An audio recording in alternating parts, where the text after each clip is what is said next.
Salah satu kelemahan dari kapal selam konvensional atau diesel listrik adalah kemampuannya untuk menyelam dalam waktu yang lama. Saat di dalam air, kapal selam bergerak menggunakan tenaga listrik. Namun secara periodik, kapal selam harus muncul ke permukaan untuk mengisi baterai yang digunakan untuk menyimpan daya.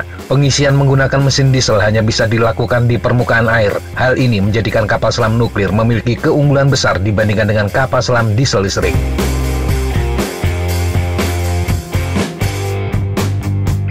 Tetapi satu hal yang tidak boleh dilupakan, saat ini teknologi Air Independent Propulsion atau AIP telah secara signifikan meningkatkan kemampuan kapal selam konvensional untuk menyelam dalam waktu yang lebih lama. Sebuah kapal selam yang muncul ke permukaan, terutama pada masa sekarang di mana teknologi mata-mata sangat tinggi, berarti dia bunuh diri karena akan terlacak dan kemudian diburu. Kapal selam nuklir pertama kali masuk layanan pada tahun 1950-an. Reaktor nuklir lebih tenang dan tidak mengkonsumsi udara serta menghasilkan output daya yang lebih besar yang memungkinkan kapal selam nuklir untuk tetap terendam selama berbulan-bulan saat bepergian pada kecepatan yang lebih tinggi di bawah air. Keunggulan ini dipimpin Angkatan Laut Amerika yang kemudian mempensiun semua kapal selam diesel listrik mereka untuk diganti dengan kapal selam nuklir. Namun sebagian besar Angkatan Laut negara lain tetap mempertahankan kapal selam diesel dengan sejumlah alasan, terutama biaya yang murah serta kompleksitas yang lebih sederhana. Pada 1990-an, kapal selam didukung oleh teknologi AIP muncul dan masuk layanan. Meskipun konsep berawal dari abad ke-19 dan telah diuji dalam beberapa prototipe kapal selam, teknologi ini untuk pertama kalinya digunakan Swedia yang menggunakannya pada kapal selam kelas Gotland. Inilah kapal selam pertama di dunia yang menggunakan AIP. Kelas Gotland dengan panjang 60 meter didukung oleh mesin siklus Stirling, mesin yang mengkonsumsi kombinasi oksigen cair dan bahan bakar diesel. Sejak itu, kapal selam AIP telah menjamur di seluruh dunia. Lebih dari 60 kapal selam dengan teknologi AIP saat ini beroperasi di 15 negara di seluruh dunia. Sekitar 50 kapal selam lain sedang dalam pesanan dan pembangunan.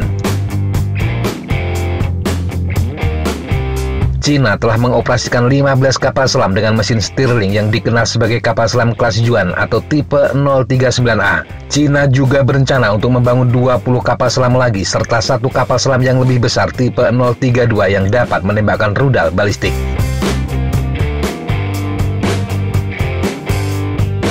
Jepang memiliki sekitar 9 kapal selam kelas Soryu yang juga menggunakan mesin Stirling dengan 15 lebih direncanakan untuk dibangun. Swedia telah mengembangkan 14 kapal selam berbagai jenis dengan mesin Stirling.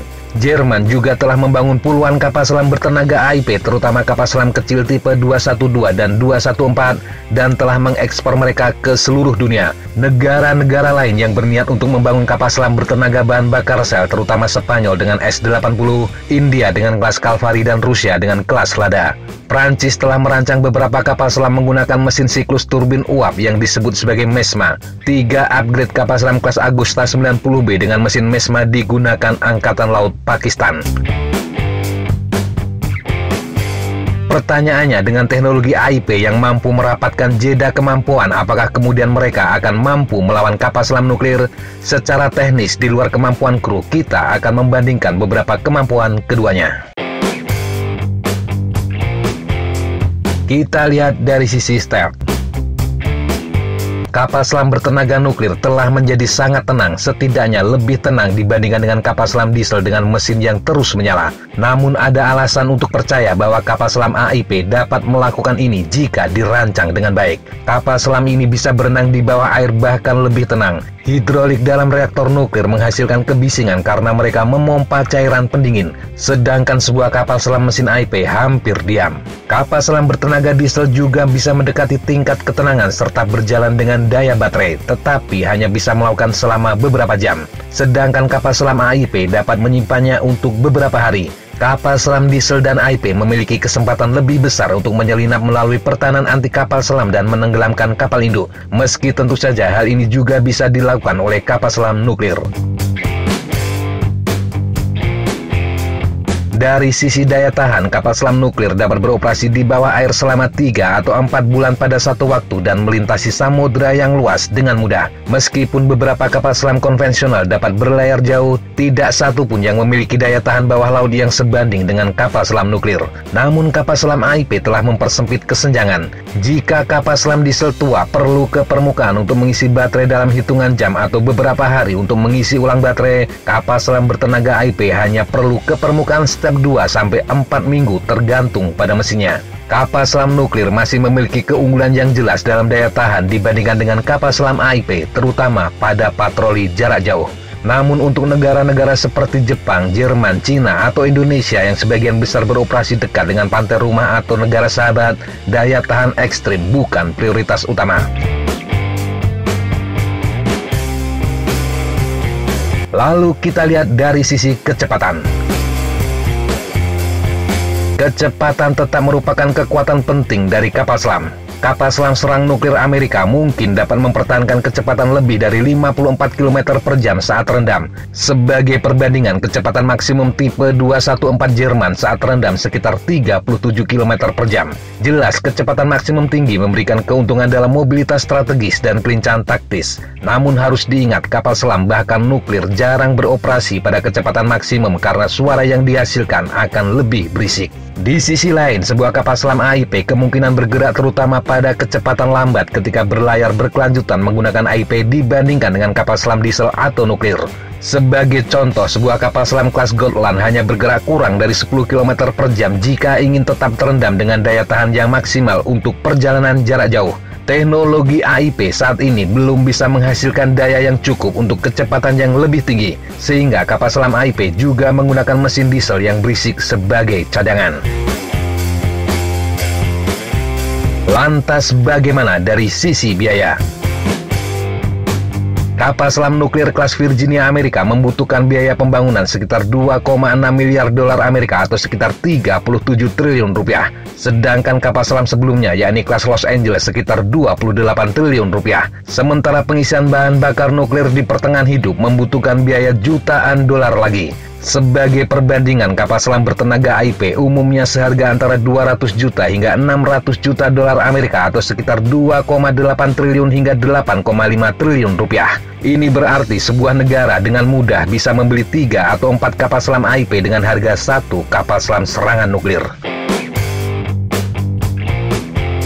Yang harus diingat, kapal selam AIP adalah kapal berukuran kecil dan menengah dengan kru sekitar 30 hingga 60 orang. Sementara kapal selam nuklir lebih besar dengan awak 100 atau lebih. Mereka juga memungkinkan untuk membawa persenjataan berat seperti sistem peluncur vertikal, sesuatu yang tidak bisa dibawa oleh sebagian besar kapal selam AIP. Namun demikian, sebuah torpedo atau rudal dari kapal selam kecil bisa memukul sama keras, dan memiliki 3 kali jumlah kapal selam yang beroperasi di hamparan laut menjadi kekuatan tersendiri untuk menutup wilayah dan membanjiri pertahanan anti kapal selam. Meski kapal selam AIP mungkin tidak dapat melakukan segala sesuatu yang kapal selam nuklir bisa, memiliki armada yang lebih besar dari kapal selam akan sangat berguna dalam memburu lawan untuk menguasai lautan. Juga bukan hal yang tidak mungkin untuk membangun kapal selam besar dengan AIP. Terbukti Cina telah memiliki 1 dan Prancis juga telah menjual versi AIP dari kapal selam nuklir kelas Barakuda. Australia telah memesan 12 kapal selam ini. Hal ini tidak mengherankan jika Angkatan Laut yang beroperasi sebagian besar di sekitar perairan pesisir akan beralih ke kapal selam AIP yang lebih murah. Hal ini karena kelemahan mereka tidak relevan ketika berada di wilayah dekat rumah atau wilayah bersahabat.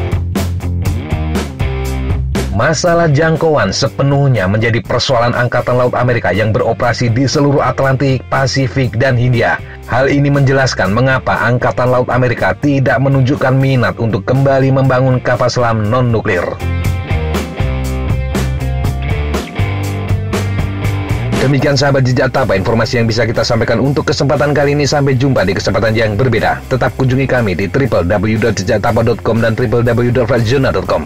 Tetap semangat dan jaga kesehatan. Salam, fly like an eagle, fight like a falcon.